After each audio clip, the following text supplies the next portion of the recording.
하나님 아버지 감사합니다. 저희를 예배 자리로 불러주셔서 이 시간 하나님께 찬양하며 또 말씀을 듣고 함께 기도할 수 있게 하시니 감사합니다.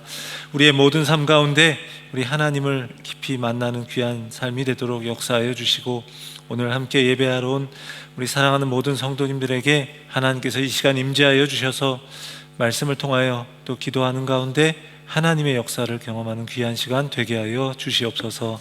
감사드립니다. 우리 주 예수 그리스도의 이름으로 기도합니다. 아멘. 오늘 우리에게 주신 하나님의 말씀은 열왕기상 17장 17절에서 24절까지 말씀입니다. 열왕기상 17장 17절에서 24절까지 말씀입니다.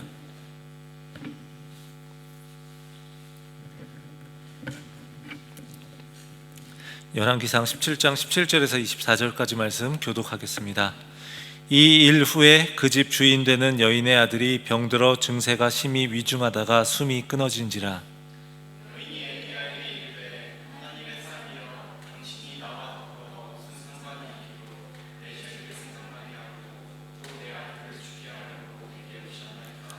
엘리야가 그에게 그의 아들을 달라 하여 그를 그 여인의 품에서 받아 안고 자기가 거처하는 다락에 올라가서 자기 침상에 누이고,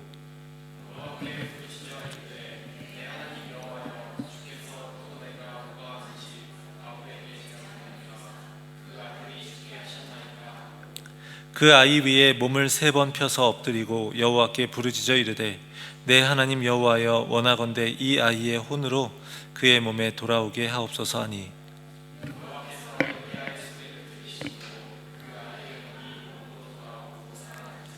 엘리야가 그 아이를 안고 다락에서 방으로 내려가서 그의 어머니에게 주며 이르되, 보라, 내 아들이 살아났느니라.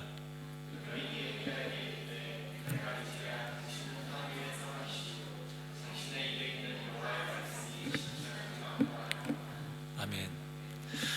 오늘 예배 가운데 오신 모든 분들에게 하나님께서 은혜 주시기 원합니다. 우리가 살아가면서 겪는 여러 가지 고통의 문제, 고난의 문제가 있습니다. 그런데 그 중에서 가장 큰 것은요, 죽음입니다. 죽음이라고 하는 것은요, 그동안 우리가 살아오면서 쌓아올린 모든 업적이라든지 모든 우리가 했던 모든 수고들을 한순간에 무의미로 만들어버릴 수 있는 것이기 때문에 그렇습니다. 세상에서 수많은 업적을 남긴 사람들도, 엄청난 부를 축적한 사람들도, 또 강력한 힘을 가진 사람들도, 이렇게 마음대로 사람들을 움직이던 사람들도 죽음이라는 문제만큼은 해결할 수가 없었습니다. 그래서 중국 전체를 통일했던 진시황이 황제의 자리에 오르고 나서 죽음을 극복하기 위해서 불로초를 얻기 위해 자신의 신하들을 많이 이곳저곳으로 보내기도 했고요, 이집트의 파라오는 피라미드를 만들기도 했습니다. 이처럼 죽음의 문제는 수많은 사람들이 한번 극복해 보기 원했지만 그렇게 할 수 없는, 해결할 수 없는 일이었습니다. 오늘 본문에 이 이야기가 나옵니다. 지난주 말씀을 통해서 사르밧 과부가 엘리야의 요구에 따라서 양식을 주었던 이야기를 우리가 함께 살펴보았습니다. 극심한 기근으로 인해서 이 과부가 마지막 남은 것으로 음식을 만들어 먹고 이제 아들하고 곧 굶어 죽어야겠다라고 생각했는데, 그때 엘리야가 그걸 요구하는 겁니다. 엘리야의 요구는 사르밧 과부에게 믿음의 도전이었습니다. 그가 가진 그 작은 양식, 이게 자신의 인생을 지탱해 줄 수 있는 기초가 될 수 없기 때문에 이제 자신의 인생에서 진정으로 의지할 수 있는 분이신 하나님을 의지하라 라는 이야기를 이제 한 것이죠. 이 여인이 엘리야의 말대로 했을 때 그것이 이제 곧 죽고 사는 것, 이게 먹는 것에 달려있는 것이 아니라 하나님께 달려있음을 인정하는 것이었습니다. 실제로 하나님의 역사로서 이 통의 가루와 병의 기름이 없어지지 않게 되었고, 하나님께서 인생을 책임지신다라는 것을 이제 이 여인은 체험적으로 알게 되었습니다. 온 세상이 지금 주변이 전부 기근으로 고통받고 있는데, 그때 이 과부의 집은 하나님의 은혜, 그 은혜의 공급하심으로 그게 끊이지 않는 모습을 보이고 있었고, 그로 인해서 하나님의 은혜를 누리면서 살아갈 수 있었습니다. 그런데 오늘 본문에 또 다른 일이 일어나고 있습니다. 17절에 이 일 후에라는 표현이 나오죠. 여기서 말하는 이 일이란 어떤 일일까요? 제가 앞에서 지금 말씀드린 이 하나님이 주신 놀라운 기적을 이야기하는 겁니다. 마지막 남은 양식을 엘리야에게 주었더니 그 집의 양식이 끊어지지 않게 되었던 것입니다. 기근 속에서도 사르밧 과부의 집에서는 하나님이 베푸시는 은혜가 참 넘쳤어요. 그런데 이 일 후에 또 다른 일이 있는데 과부의 아들이 죽게 된 것입니다. 병들어서 위중한 상태에 있다가 죽게 되었어요. 이 아들의 죽음을 말로 설명할 수 있겠습니까? 우리 자식이 아프면 마음이 어떻습니까? 우리 자녀를 가지신 부모님들은 다 아실 겁니다. 자식이 아프면 그 마음이 차라리 내가 아프고 말지, 내가 아플 수 있다면 차라리 내가 대신 아파줄 텐데 우리 자식은 안 아팠으면 좋겠는데, 이런 마음이 들 겁니다. 이게 바로 부모의 마음입니다. 그런데 사랑하는 이 아들이 병들어서 죽고 만 거예요. 바로 전까지만 해도 하나님의 은혜로 인해서 너무나 놀라운 일을 경험했습니다. 그런데 지금은 너무나 슬프고 힘든 일을 겪고 있는 것입니다. 이 여인의 마음이 어떠한지 18절이 아주 잘 이야기하고 있습니다. 여인이 엘리야에게 이르되 하나님의 사람이여 당신이 나와 더불어 무슨 상관이 있기로 내 죄를 생각나게 하고 또 내 아들을 죽게 하려고 내게 오셨나이까. 과부가 지금 말하고 있는 겁니다. 당신이 내 집에 와서 하나님이 내게 은혜를 베풀어 주시는 것 같았는데 알고 보니까 당신이 온 것은 내 죄를 드러내고 그로 인해서 벌을 주시려고 온 것이군요. 결국 내 아들을 그래서 죽게 한 것이군요. 이렇게 원망의 마음을 담아서 감정을 쏟아내고 있는 겁니다. 우리의 삶 속에서요, 믿음을 가진 사람이라고 해도 불행이 피해가지 않습니다. 믿음이 좋은 사람이라고 할지라도요, 그 인생의 여러 가지 일들은 예측할 수 없게 일어나고요, 때로는 그 원인을 알 수 없는, 그 이해할 수 없는 상황들이 펼쳐지기도 합니다. 우리가 요즘 읽고 있는 욥기의 말씀이 그렇지 않습니까? 욥이 자신에게 닥친 그 불행과 그 고통 속에서 아무리 생각해봐도 나는 이런 일을 겪을 만한 뭔가 큰 잘못을 저지르지 않은 것 같은데 왜 이런 일을 하나님이 허락하시는지 도무지 이해가 되지 않는 겁니다. 그래서 그가 어떻게 합니까? 자신이 태어난 생일을 저주합니다. 차라리 태어나지 않았더라면, 차라리 내가 모태에 있었을 때 죽었더라면 하나님 도대체 저에게 왜 이러십니까? 이렇게 따져 묻습니다. 우리도 그럴 때가 있지 않습니까? 하나님이 왜 이런 일을 저에게 허락하십니까? 이렇게 물을 때가 있습니다. 왜 내게 무언가 잘못한 게 있어서 그로 인한 결과가 생긴 거라면 그래도 내가 잘못한 거니까 이런 일을 겪는 것이지, 이렇게 하면서 우리가 마음이라도 좀 편할 수 있어요. 그렇죠? 우리가 뭔가 잘못했을 때는 우리가 잘못한 걸 다 알고 있으면 그로 인해 생긴 그런 안 좋은 결과들은 좀 힘들긴 하지만 그래도 내가 잘못한 것이니까 하고선 이해하고 넘어갈 수 있습니다. 그런데 난 아무리 찾아봐도 그 원인을 알 수 없고 내가 그렇게 잘못한 것 같지 않고 한데 이 문제가 생기고 인생이 괴로운 일들이 일어나면 마음이 너무 괴로운 거예요. 이 과부가 절망하면서 외치고 있는 겁니다. 하나님께서 처음 찾아오셨을 때 이해할 수 없는 사랑을 받고 누렸다고 생각했는데 아니었군요. 차라리 그때 아들과 함께 굶어 죽었더라면 이런 상처는 안 받았을 텐데요 라고 말하고 있는 거예요. 이 여인은요, 완전히 절망한 것입니다. 신앙생활하면서 우리도요, 때로 이런 절망스러운 상황을 만날 수 있는데 이게 인간적인 절망으로 끝나면 그래도 어떻게 회복할 수 있을 텐데, 문제는 이게 영적으로 완전히 절망해 버릴 때가 문제입니다. 하나님에 대한 기대조차 접어버리면 우린 그것이 문제라는 거예요. 차라리 하나님과 싸우고 하나님께 따져 묻고 욥처럼 하나님께 계속해서 질문을 쏟아내면 그래도 괜찮은데 모든 걸 다 체념한 채로 이제 될 대로 되라는 식으로 기대를 접어버리면 그건 더 큰 문제라는 거예요. 하나님이 지금 이 사건을 통해서 무엇을 말씀하시기 원하시는 걸까요? 하나님은 이 사건을 통해서 이 여인에게도 또 엘리야에게도 가르쳐 주시기 원하시는 게 있었던 겁니다. 먼저 여인에게 하나님은 무엇을 말씀하고자 하시는 걸까요? 이것은 엘리야의 행동을 통해서 함께 살펴볼 수 있습니다. 여인의 원망과 슬픔에 찬 이 외침을 듣고 엘리야가 어떻게 합니까? 이 여인에게 죽은 아들을 달라고 합니다. 19절에서 이렇게 나오죠. 엘리야가 그에게 그의 아들을 달라 하여 그를 그 여인의 품에서 받아 안고. 엘리야는요, 죽은 아들의 그 시신을 안고 있는 이 절망스러운 여인을 향해서 너의 죽은 아들의 시신을 나에게 달라, 이렇게 말하고 있는 겁니다. 이 말이 무슨 뜻인가요? 죽은 아들 얼굴이라도 한번 보자는 얘기인가요? 아닐 겁니다. 그렇다면 이 아들을 자신이 살려내겠다는 이야기인가요? 그것도 아닙니다. 하나님의 사람이라 할지라도 사람의 생명을 살리는 일을 자기 마음대로 할 수는 없는 일인 거죠. 여인의 입장에서 생각할 때 지금 가장 내려놓을 수 없는 게 무엇일까요? 바로 이 아들의 시신입니다.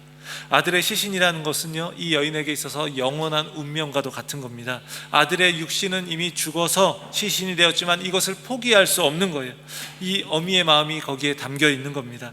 자신의 아들의 생명을 내가 구할 수는 없었지만 자기 아들을 심판해서 죽게 했다고 생각되는 바로 그 하나님이 보낸 사람에게 이 아들의 시신을 내어 맡길 수는 없는 겁니다. 이 여인은 이런 답을 내리고 있는 거예요. 내 아들의 죽음은 바로 하나님이 심판을 하셔서 일어난 사건이다. 이제 저 하나님이라고 하는 신에게 호의를 기대할 수 없다.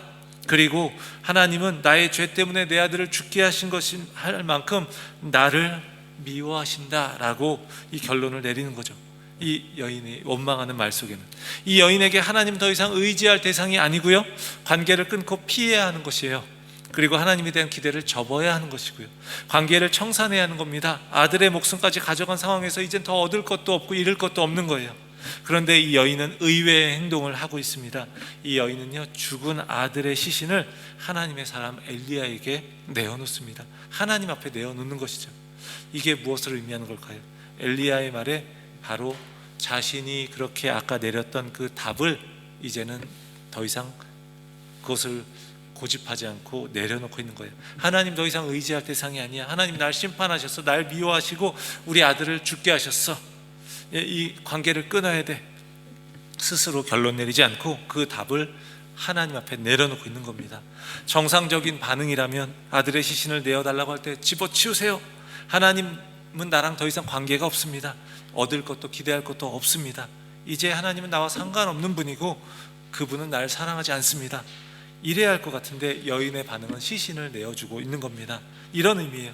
내 아들의 죽음을 보고 가졌던 나의 생각, 이 문제에 대해서 내가 내렸던 이 답을 이제 나는 내려놓습니다. 하나님, 나에게 왜 이렇게 하시는지 내가 도무지 모르겠습니다. 내가 왜 이런 고통을 당해야 하는지 알 수 없습니다. 이것에 대해서 더 이상 나는 답을 내릴 수 없습니다. 그런데 그냥 모르는 것을 내가 더 이상 답을 내리지 않고 모른다고 하겠습니다. 그리고 당신께 죽은 내 아들의 시신을 맡깁니다. 여인은 지금 하나님 앞에 다 이해할 수는 없지만 그 아들의 영원한 운명을 맡기고 있는 거예요. 아들의 시신 앞에서 엘리야의 말을 듣고 내어주는 것이 잠깐 고민하고 짧은 시간에 일어난 것 같아요. 문장으로 치면 그렇잖아요, 그렇죠? 그런데 이 여인이 이렇게 했던 이 행동, 이 짧은 시간 같은 이 시간 속에 일어난 이 사건이지만 그 안에 마치 영원처럼 긴 시간이 있었던 거예요.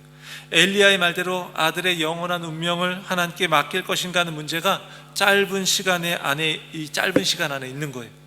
이 시간 속에서 빛과 어둠이 싸우는 것이고요, 생명과 사망이 충돌하는 거예요. 그러면서 이 여인이 마음을 잡고 결단한 겁니다. 그리고 자신으로서는 책임질 수 없는 그 죽은 아들의 운명을 이제 하나님 앞에 내려놓는 거예요. 그러니까 이 구절에서요, 엘리야가 그에게 그의 아들을 달라 하여, 그리고 그 다음에 문장이 그대로 이어지잖아요. 그를 그 여인의 품에서 받아 안고, 이 사이에 굉장히 엄청난 내적인 싸움이 있는 거죠. 엘리야가 아들을 달라고 할 때, 그리고 여인이 품에서 받아서 엘리야가 품에 안아서 받아서 안았을 때, 그 사이에 엄청난 내적인 이 여인의 싸움이 있는 거예요. 이 여인은 자신의 원망의 마음을 거두고 절망의 마음을 거두고 하나님께 모든 걸 맡기면서 그분의 주권을 인정하고 있는 겁니다.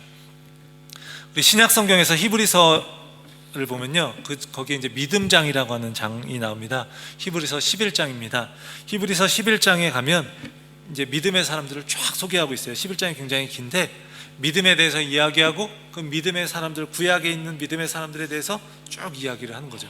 그러면서 마치 믿음의 사람들의 명예의 전당과 같이 믿음으로 살았던 하나님의 사람들을 이렇게 하나하나 열거하고 있습니다. 히브리서 11장 33절 35절을 함께 보겠습니다. 그들은 믿음으로 나라들을 이기기도 하며 의를 행하기도 하며 약속을 받기도 하며 사자들의 입을 막기도 하며 불의 세력을 멸하기도 하며 칼날을 피하기도 하며 연약한 가운데서 강하게 되기도 하며 전쟁에서 용감하게 되어 이방 사람들의 진을 물리치기도 하며, 밑줄 친 거 한번 같이 읽어볼까요?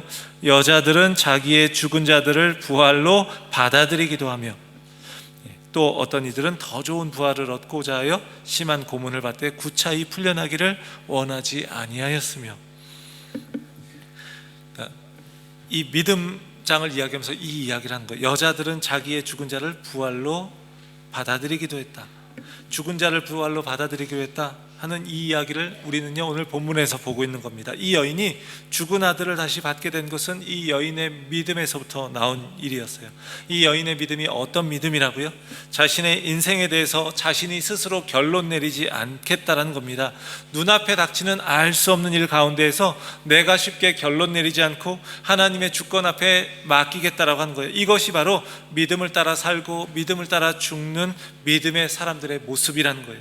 믿음의 사람, 믿음의 조상이라고 했던 아브라함의 모습은 어떠했습니까? 하나님이 약속하셨잖아요. 그의 자손을 바다의 모래같이 많을 것이고 하늘의 별과 같이 많을 것이다 라고 하나님이 약속하셨습니다. 그렇지만 아브라함의 그 평생 동안 그의 만났던 그 자녀들은, 그의 자손들은요 그렇게 많지 않았어요. 현실로 나타나지 않은 겁니다. 하지만 아브라함은 그렇다고 해서 자신의 인생에 대해서 결론을 내리지 않습니다. 내 인생 하나님께 속은 것이야. 나 갈대아 우르 지역에 있었는데, 나 저기 그 문명의 발상지에 있었던 그곳에 있었는데 정말 이곳으로 데려와서 이런 가나안 땅이라고 하는 그 이스라엘 땅으로 데려와서 하나님 이런 그런 시골로 데려와서 하나님 나를 이렇게 고생시키다가 나를 그냥 이렇게 죽게 하시는 거야, 이렇게 하지 않았다는 거예요. 아브라함은 자신의 인생 하나님께서 자신을 속이셨다라고 결론 내리지 않았다는 거예요. 그는 여전히 믿음의 시선으로서 하나님께 그 시선을 고정하고요 하나님의 약속을 바라보면서 살다가 죽었습니다. 믿음은요, 나는 하나님께 이해되지 않는 일이 있을 때에도 나는 하나님께 속았습니다 라고 말하지 않는 것, 그게 바로 믿음의 모습인 거예요. 하나님의 사람이 우리에게도 마찬가지입니다. 우리 인생에서 수없이 많은 일들이 일어납니다. 이해할 수 없는 상황들이 일어납니다. 때로 그래서 하나님께 묻기도 하고 따지기도 합니다. 하지만 우리가 이것을 기억할 수 있기를 바랍니다. 내 인생의 완전한 결론은 하나님께 맡겨야 한다는 것을요. 하나님이 나를 사랑하신다는데 고통이 찾아와서 이해되지 않고 의심이 들 수도 있습니다. 왜 이런 고통이 찾아왔는지 알 수 없어서 너무 힘들 때가 있습니다. 그럴 때 우리가 다시 한번 이 마음을 가졌으면 좋겠습니다. 나의 고통과 상황이 다 이해되지는 않지만 하나님은 나를 사랑하셔. 그게 아니라면 하나님이 나를 위해 독생자 그 예수 그리스도를 나에게 주셨을 리가 없어. 예수님이 나를 사랑하시지 않았다면 나를 위해서 십자가에서 자신의 생명을 주셨을 리가 없어. 성령님이 나를 사랑하시지 않았더라면 내 안에 들어와서 나와 함께 영원히 함께 계시겠다고 하시고 지금 이렇게 함께 하실 리가 없어. 다 이해할 수 없지만요, 하나님은요 우리를 사랑하신다는 사실, 이것은 분명한 사실인 줄 믿습니다. 그것을 붙드는 것, 그것이 믿음입니다. 우리의 인생을 다 이해할 수 없지만 그 하나님이 사랑하신다는 것, 그거 하나 붙들고 있으면요 우리는 거기서부터 다시 일어설 수 있는 겁니다. 사랑하는 성도 여러분, 우리의 인생 가운데 우리가 모든 것에 결론을 내리지 않기를 원합니다. 하나님께 올려드리면요 하나님이 거기서부터 새로운 길을 여실 겁니다. 내가 내 삶의 결론을 다 내려버리고 이미 다 판단을 내려버려서 하나님이 더 이상 일하실 수 없게 만드는 것이 아니라 우리 함께요 하나님이 다시 일하실 수 있도록 하나님께 다시 한번 우리 삶에 또 하나님이 개입할 수 있는 그런 기회를 드릴 수 있기를 주의 이름으로 축원합니다. 하나님은요 이 과부에게 이렇게 믿음을 도전하셨습니다. 그렇다면 엘리야에게 이 사건을 통해서 무엇을 말씀하시기 원하시는 걸까요? 하나님은요 엘리야에게 분명히 말씀하시고자 하는 것이 있었습니다. 엘리야가 이 여인에게서 죽은 아들의 시신을 받아서 자신 있는 그 다락에 데리고 올라가서 눕히고 하나님께 부르짖습니다. 20절에 내 하나님 여호와여, 주께서 또 내가 우거하는지 과부에게 재앙을 내리사 그 아들이 죽게 하셨나이까. 엘리야가 부르짖고 있는 거예요. 엘리야 입장에서도 참 난감했을 것 같아요. 본인이 와가지고 뭔가 기적도 일으켰는데 갑자기 아들이 죽어버리니까, 그리고선 이 과부가 원망하는 이야기를 들으니까 자신의 입장에서도 마치 자신이 저주를 몰고 다니는 사람처럼 느껴졌을 것 같아요. 저희가 여기 처음에 왔을 때 굉장히 우리 캔버라가 추웠잖아요. 그래서 3월, 4월 이렇게 왔는데 추워서, 근데 우리 교인분들 말씀이 원래 이렇게 춥지 않았었는데 갑자기 추웠다고 해서 저희가 그런 이야기 했잖아요. 저희가 추위를 한국에서 몰고 왔군요 라고 이야기했는데 이 엘리야도요 그런 느낌이 들었을 거예요. 정말 힘들었을 거예요. 엘리야 입장에서 굉장히 난감하고 또 민망하기도 하고 이러지 않았을까요? 예전에 저희 동기 목사님 한 분이 이제 개척 처음에 이제 그분은 이제 담임자로 먼저 시작을 했어요. 이제 큰 교회를 하게 돼가지고, 근데 한 청년이, 교회 청년, 이제 교인분 자녀가 되는 이제 청년이 와서 이제 군대에서 제대해서 와가지고 이제 인사를 와가지고 이제 위에서 앞날을 위해서, 앞으로의 길을 위해서 이제 축복하면서 기도를 해줬다는 거예요. 기도를 해줬는데 그 기도해주고 그 청년이 이제 나갔는데 그만 이제 친구들하고 이제 제대해서 친구들하고 놀러 갔다가, 계곡에 놀러 갔다가 그만 사고로 죽게 된 거예요, 이 청년이. 그때 이분이 너무 괴로웠다는 거예요. 너무, 도대체 이건 무슨 일인가. 물론 자신의 자녀는 아니지만 자신이 정말 축복해서 기도해 주었던 이 청년이 그렇게 갑작스럽게 죽은 그걸 보면서 너무 마음이 괴로워서 자신이 그 가족들을 볼 면목도 서지 않고 하나님 앞에 정말 기도하면서도 너무너무 힘들었다는 거예요. 너무 힘들어가지고 장례 예배를 치는데 이게 어떻게 해야 될지도 모르겠고 무슨 말을 해야 될지도 모르겠다는 거죠. 너무 괴로워서 하나님 앞에 이렇게 기도하고 있는데, 새벽에 이렇게 기도하는데 하나님이 그 순간에 뭔가 위로의 마음을 주셨다는 거예요.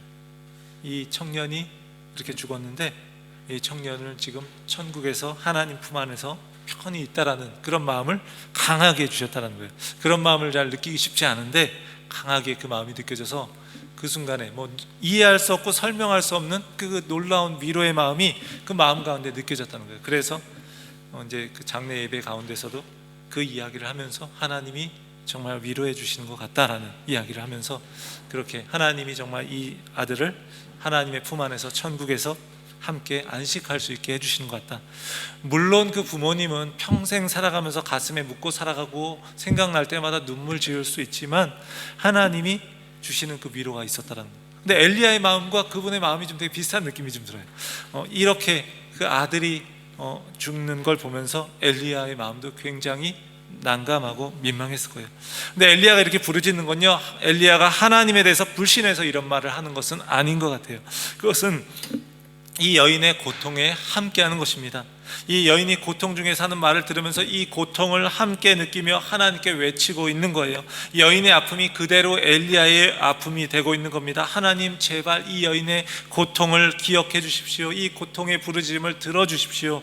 이런 외침을 하나님께 올려드리고 있는 겁니다.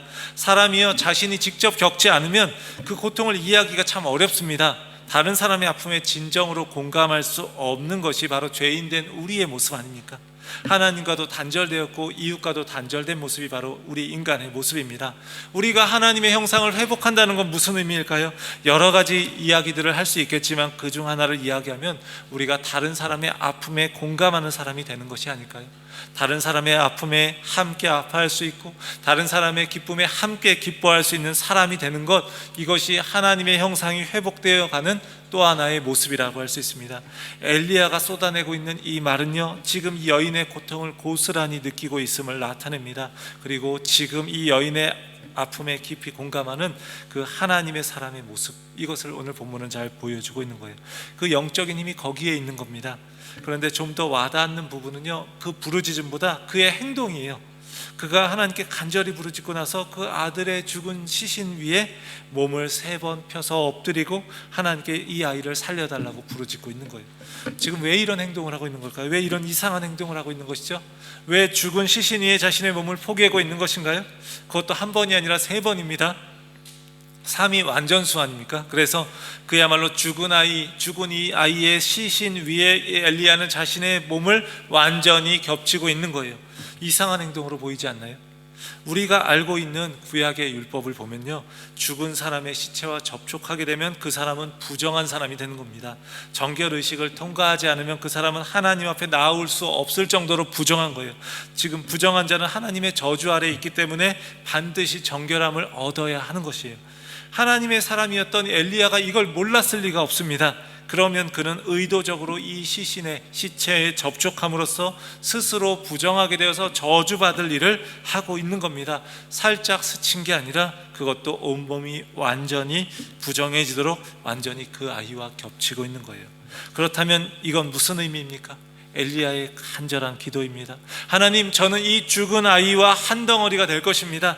율법에 의해서 제가 저주받아서 죽어야 한다면 저 죽겠습니다. 제가 부정해지더라도 이 죽은 시체와 저는 하나 될 것입니다. 왜 이런 일을 하고 있는 것일까요? 죽은 아이를 살릴 방법이 없기 때문입니다. 시체와 연합해서 만약에 자신이 저주받아 죽는다면요, 같이 죽는 것이고, 죽지 않아 살아난다면 같이 살아나는 거예요. 율법으로 하면 엘리야는 부정해지는 겁니다. 저주받아야 하는 겁니다. 엘리야는 하나님을 만날 수 없고 하나님은 그의 기도를 들을 수 없는 겁니다. 그런데 22절이 무엇이라고 이야기합니까? 여호와께서 엘리야의 소리를 들으심으로 그 아이의 혼이 몸으로 돌아오고 살아난지라. 부정한 자가 되었는데 그가 드린 기도를 하나님이 들으셔서 이 아이를 살리는 역사를 행하고 계신 거예요. 하나님이 엘리야를 부정하다고 저주하지 않으십니다. 율법이 깨뜨려진 것이 아니라 율법을 뛰어넘고 있는 거예요. 무엇을 통해 그렇습니까? 사랑입니다. 자신의 생명을 건 사랑을 통해서 이렇게 율법까지도 뛰어넘는 겁니다. 구약에 많은 율법들이 있습니다. 하나님 모세를 통해서 율법을 주셨습니다. 근데 많은 율법들이 있는데 그 율법의 그 총함이라고 할 수 있는 것, 율법의 최고라고 할 수 있는 것은요, 바로 그 사랑이에요. 그 사랑을 통해서 이 아이를 살리고 있는 거예요. 자신의 목숨까지 건 사랑으로 말입니다. 그 아이를 살리기 위해 엘리야는 지금 생명을 걸고 있었고요, 그리고 그 사랑을 통해서 하나님은 그 아이를 살리시는 겁니다. 그런데 이 아이를 살리는 방법은요, 하나님이 우리를 구원하시는 방법이기도 합니다. 우리는 하나님의 아들이 이 땅에 와서 죄인들과 하나가 되었던 그 이야기를 너무 잘 알고 있습니다. 인간은요, 영적으로 죽은 자입니다. 우리는 허물과 죄로 죽은 자입니다. 그런데 그 하나님의 아들이 우리 가운데 오셨습니다. 십자가에서 우리를 위해 죽으셨습니다. 십자가가 바로 그런 거예요. 십자가는 죄 가운데 우리가 못 박혀야 하는 것인데 하나님의 아들이 그곳에 대신 못 박히셨고, 거기서 우리도 같이 죽고 우리와 그분이 한 덩어리가 된 거예요. 영적으로 죽어서 시체와 같은 우리가 있는데, 그런 우리와 함께 하시겠다고 하시는 주님의 결단, 주님의 그런 결정, 그것이 바로 십자가입니다. 결국 우리의 생명을 살리시려고 그분이 죽으셨습니다. 죄로 인해 비참한 우리 인간을 보시면서 그 긍휼의 마음이 불붙듯해서 그 하나님이 우리를 예수 그리스도와 함께 살리셨습니다. 엘리야가 죽은 아이의 시체와 하나 된 것처럼 그분도 우리와 하나가 되신 거예요. 골고다 언덕에서 예수님이 죽으셨습니다. 골고다의 뜻이 무엇인가요? 해골입니다. 예수님이 이 세상에서 해골과 같은, 겉으로는 우리 멀쩡히 살아있는 것 같지만 영적으로는 해골과 같은 그런 사람들과 한 덩어리가 되신 겁니다. 그로 인해 우리가 살아났습니다. 우리의 생명은 이제 예수님의 생명과 완전히 하나 되어서 영원히 함께하는 거예요. 그분과 함께 살고 그분과 함께 죽고 하는 것이에요. 그게 바로 우리의 지금 이제 우리가 살아가는 우리의 영적인 실제의 모습입니다. 하나님은요, 지금 엘리야를 이렇게 훈련시키고 계신 거예요. 우리 뒤에 가면 엘리야 하면 우리가 딱 떠오르는 게 무엇입니까? 갈멜산에서 우리가 바알의 선지자들과 싸워서 그 불을 내린, 그래서 찬양 가사에도 뭐 하늘에 불 내린 엘리야의 기도 막 이렇게 이야기합니다. 그런데요, 하나님은 그 갈멜산에서 엘리야가 놀라운 영적인 승리를 거두기 전에 먼저 지금 여기서 엘리야를 훈련시키고 계신 거예요. 죽은 아이의 시체가 있는 그 다락방은요, 바로 우상을 숭배하면서 하나님을 떠나서 영적으로 죽어버린 이스라엘의 축소판인 거예요. 그 다락방의 모습이요. 하나님의 사람 엘리야를 하나님이 이 시대의 구원자로 부르셨습니다. 그런데 그가 이 시대를 살리고 이스라엘을 살릴 수 있는 방법은요, 오직 하나뿐이었어요. 그것은요, 놀라운 능력을 행하는 것이 아니라 이 아이에게 했던 것처럼 이스라엘과 같이 살고 이스라엘과 같이 죽는 것이었어요. 이스라엘 위해서 생명을 거는 것, 자신의 생명을 거는 것, 그것만이 영적으로 죽은 이스라엘을 살릴 수 있는 방법이라는 것을 하나님은 지금 가르쳐주고 계신 겁니다. 이게 바로 하나님이 찾으시는 하나님의 사람의 마음입니다. 갈멜산에 올라가서 바알과 아세라 선지자들과 싸워 승리하기 전에 먼저 필요한 바로 이 마음, 그 마음이 바로 이것이었어요. 생명을 살리기 위해서 자신의 생명을 내어주는 그 마음, 그것이 바로 엘리야가 가져야 할 마음이었고요, 훗날 오실 예수님이 우리에게 보여주신 마음이고요, 그것이 바로 죽음을 넘어선 사랑입니다. 우리 교회가요, 살기 위해서 우리는 어떻게 해야 합니까? 우리의 생명을 내어주어야 하는 겁니다. 서로를 위해 우리의 생명을 내어줄 때 우리가 서로를 살릴 수 있는 거고요, 우리 교회를 살릴 수 있는 겁니다. 우리가 이 세상을 살리기 위해서, 우리가 다른 이들을 살리기 위해서는요, 우리가 생명을 건 사랑을 해야 하는 거예요. 죽음을 넘어선 사랑을 해야 하는 것입니다. 이 시간 우리가 함께 찬양하기 원합니다. 우리를 위해서 주님이 생명 주셔서 우리를 살리셨습니다. 이제 우리가 할 일은 무엇입니까?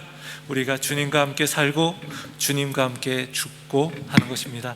뭔가 많은 일을 이루기보다, 주를 위해서 많은 일을 하기보다 우리가 주 위에 산다는 것은요, 우리가 우리의 생명을 내어주는 것, 그래서 우리가 다른 이들을 살리는 것, 그것인 줄 믿습니다. 엘리야에게 주신 하나님의 마음 우리가 기억하면서 우리가 함께 이 찬양, 주의 손에 나의 손을 포개고 우리 함께 찬양하겠습니다.